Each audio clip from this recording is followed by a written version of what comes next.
श्री दुर्गा सप्तशती 9वां अध्याय निशुम्भ वध। हिंदी में। मैं अर्धनारीश्वर के श्री विग्रह की निरंतर शरण लेता हूँ।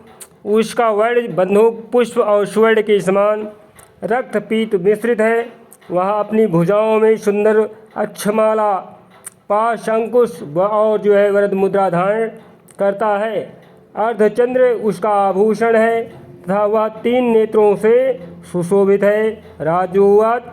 राजा ने कहा, भगवान आपने रक्त बीज के वध से संबंध रखने वाला देवी चरित्र का यह अद्भुत महात्म मुझे बतलाया। अब रक्त बीज के मारे जाने पर अत्यंत क्रोध में भरे हुए शुंभ और निशुंभ ने जो कर्म किया उसे मैं सुनना चाहता हूँ। इस प्रकार से राजा ने प्रश्न किया। ऋषिवाच। ऋषि कहते हैं कि राजन, युद्ध में रक्तबीज तथा अन्य दैत्यों के मारे जाने पर शुंभ और निशुंभ के क्रोध की सीमा न रही।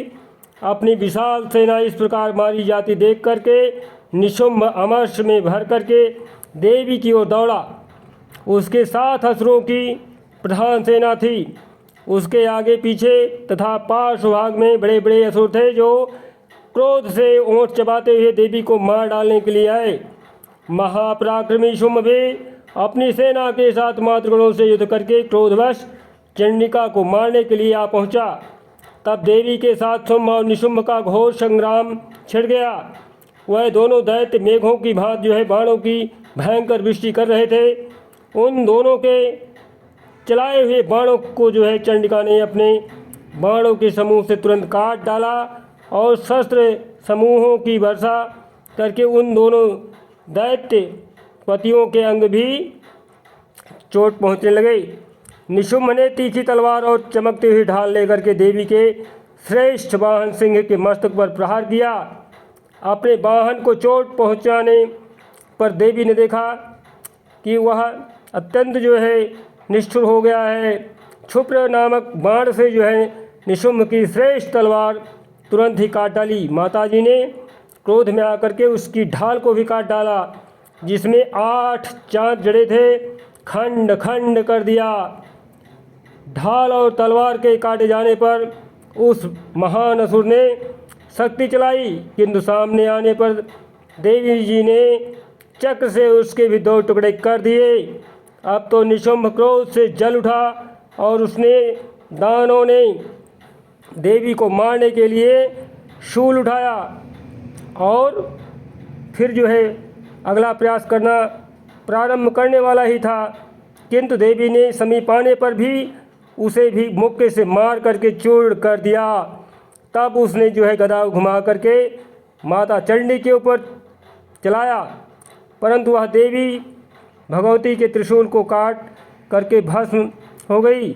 इस प्रकार से तदंतर दैत्यराज निशुंभ को फरसा हाथों में लेकर के आते देख देवी ने बाण समूहों से घायल धरती पर सुला दिया। इस प्रकार से महान विशाल दैत्यों की सेना डगमगाने लगी।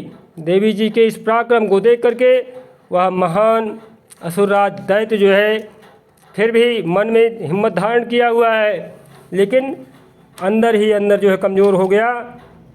तब जा कर के उसका भाई पराक्रमी भाई निशुंभ के धराशायी हो जाने पर शुंभ को भी बड़ा क्रोध आया और अंबिका का वध करने के लिए वह आगे बढ़ा। रथ पर बैठे बैठे ही उत्तम आयुधों से सुशोभित अपनी बड़ी बड़ी 8 अनुपम भुजाओं से समूचे आकाश को ढककर वह अद्भुत शोभा पाने लगा। उसे आते देख देवी ने शंख बजाया और धनुष की प्रत्यंचा का भी अत्यंत दुस्सह शब्द किया। साथ ही अपने घंटे के शब्द से जो समस्त दैत्य सैनिकों का तेज नष्ट करने वाला था, संपूर्ण दिशाओं को व्याप्त कर दिया। तदंतर सिंह ने भी अपनी दाढ़ से, जिसे सुनकर के बड़े बड़े गजराजों का महान मद चूर हो जाता है, आकाश पृथ्वी और 10 दिशाओं को गुंजा देता है। फिर काली ने आकाश में उछलकर अपने दोनों हाथों से पृथ्वी पर आघात किया। उससे ऐसा भयंकर शब्द हुआ जिससे पहले कि कभी किसी ने ऐसा शब्द सुना नहीं होगा। और वह दैत्य शांत हो गए। इस प्रकार से तत्पश्चात शिवदूती ने दैत्यों के लिए अमंगल जनक अट्टहास किया। इन शब्दों को सुनकर के समस्त असुर थर्रा उठे तथा सा चंडिका क्रुद्ध शूलेनाभिजिघानतम सतदाभिहतो भूमो मूर्छितो निपात। इस प्रकार से उस समय देवी ने जब शुंभ को लक्ष्य करके कहा, ओ दुरात्मा खड़ा रहा। तभी आकाश में खड़े हुए देवता बोल उठे, जय हो देवी की जय हो। शुंभ ने वहां आकर के ज्वालाओं से युक्त अत्यंत भयानक शक्ति चलाया। अग्निमय पर्वत के समान आती हुई उस शक्ति को देवी ने बड़े भारी लूके से दूर हटा दिया। उस समय शुंभ के सिंहनाद से तीनों लोग गूंज उठे। राजन, उसकी प्रतिध्वनि से वज्रपात के समान भयानक शब्द हुआ, जिसने अन्य सब शब्दों को जीत लिया। शुंभ के चलाए हुए बाणों के देवी ने और देवी के चलाए हुए बाणों के शुंभ ने अपने भयंकर बाणों द्वारा सैकड़ों और हजारों टुकड़े कर दिए। तब क्रोध में भरी हुई चंडिका ने शुंभ को शूल से मारा और उसके आघात से मूर्छित हुआ पृथ्वी पर गिर पड़ा। जैसे ही आघात होकर के पृथ्वी पर गिर पड़ा, समस्त देवगण जय जयकार करने लगे, जय भगवती की, जय भगवती की। इस प्रकार से इतने में ही निशुंभ की चेतना जागृत भी हो गई और उसने धनुष हाथ में लेकर के बाणों द्वारा देवी काली तथा सिंह को घायल कर डाला। फिर उस दैत्यराज ने 10,000 बाहें बना करके चक्र को सामने से प्रहार किया और उस चक्र के प्रहार से चंडिका को आच्छादित कर दिया। तब दुर्गम पीड़ा का नाश करने वाली भगवती दुर्गा ने कुपित हो करके अपने बाणों से उन चक्रों तथा बाणों को काट गिराया। यह देख निशुंभ दैत्य सेना के साथ चंडिका का वध करने के लिए हाथ में गदा ले बड़े वेग से दौड़ा।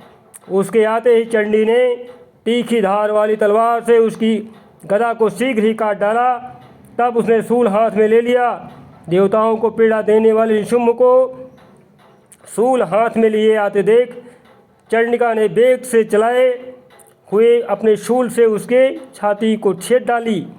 शूल से विदीर्ण हो जाने पर उसकी छाती से एक दूसरा और महाबली एक महापराक्रमी पुरुष खड़ी रह कहता हुआ निकला। उस निकलते हुए पुरुष की बात को सुन करके देवी माँ ने उसका दैत्य का मस्तक अपने तलवार से काट दिया। फिर वह पूर्णतः धरती पर गिर गया और उसका शरीर गिरता हुआ देख करके असुरों की गर्दन कुचलते हुए सिंह बहुत भयंकर गर्जना के साथ उधर काली के दूतों ने, शिव कराली के दूतों ने महान दैत्यों का भक्षण करना शुरू कर दिया।